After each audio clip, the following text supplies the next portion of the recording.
और वहीं उत्तर प्रदेश के सीतापुर में प्रशासन ने बड़ा एक्शन लिया है। अवैध तरीके से बनी मस्जिद पर बुलडोजर कार्रवाई की गई। कार्रवाई के दौरान भारी पुलिस बल तैनाती रही। सरकारी जमीन पर कब्जा करके अतिक्रमण करके ये अवैध मस्जिद बनाई गई थी। यूपी के सीतापुर से तस्वीरें हम आपको दिखा रहे हैं। बुलडोजर एक्शन की तस्वीर देखिए।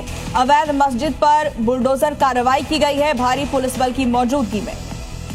बड़ा एक्शन, पुलिस मौजूद रहा, पुलिस का जाब्ता मौजूद रहा। इसी तरह से प्रशासनिक अधिकारी मौजूद रहे और कोई चुनौती ना हो, इसीलिए सुबह सुबह कार्रवाई की गई ताकि भीड़ वहां ना जुटे।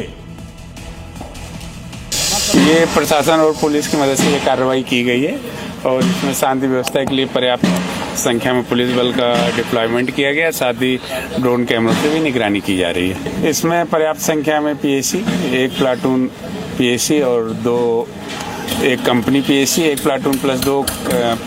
कंपनी प्लस दो प्लाटून पीएसी लगाई गई है। साथ ही थानों का भी फोर्स लगाया गया। तब बात करते हैं मध्य प्रदेश की, जहां खौफनाक वारदात का खुलासा हुआ। बड़ी खबर है मध्य प्रदेश में केरला स्टोरी जैसी वारदात।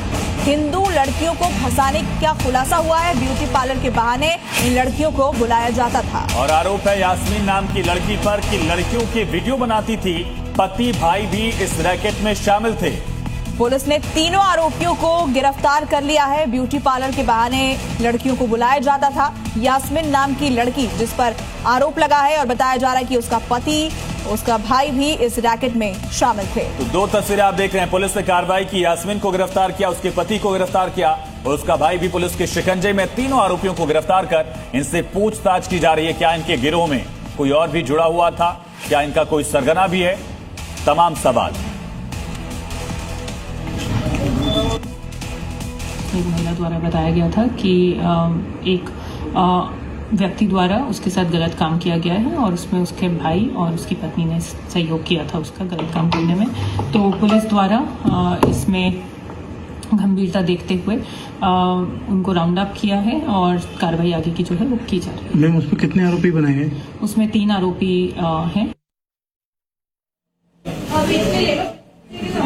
तो ये पूरी घटना गुना के गुलाबगंज इलाके की है, जहां पर 22 साल की यास्मीन हिंदू लड़कियों को ब्यूटी पार्लर का काम सिखाने के बहाने बुलाती थी और फिर अपने पति और भाई से उन लड़कियों का रेप करवाती थी। फिर वीडियो बनाकर लड़कियों को ब्लैकमेल किया जा रहा था। अब ये तीनों आरोपी पुलिस के शिकंजे में हैं। देहरादून से जहां गाड़ी ओवरटेकिंग के बाद फायरिंग का मामला सामने आया। इस फायरिंग में ब्रिगेडियर की मौत हो गई है। मॉर्निंग वॉक कर रहे थे ब्रिगेडियर, 2 गुटों में ये फायरिंग हो रही थी और इसी दौरान ब्रिगेडियर को गोली लगी जिसमें उनकी जान चली गई। देहरादून से इस वक्त ये बड़ी खबर आपको बता रहे हैं।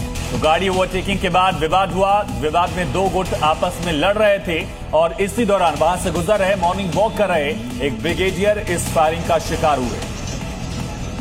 ब्रिगेडियर अंकल और 2 अंकल और थे, उनको मैं जानता नहीं, लेकिन ब्रिगेडियर अंकल रेगुलर जाते थे। जैसे हम मॉर्निंग वॉक जाते थे तो वो भी मॉर्निंग वॉक जा रहे थे। तो जैसे ही मुझे पता चला कि उनको जैसे रोड पे दिखाई दिया मुझे दूर से, कम 30 फुट की डिस्टेंस होगा, 2 गाड़ियां थी, एक फॉर्च्यूनर थी, एक स्कॉर्पियो थी। आपस में कोई फायरिंग चल रही थी उनकी और कैसी रंजिश थी उनकी आपस में हमें पता नहीं।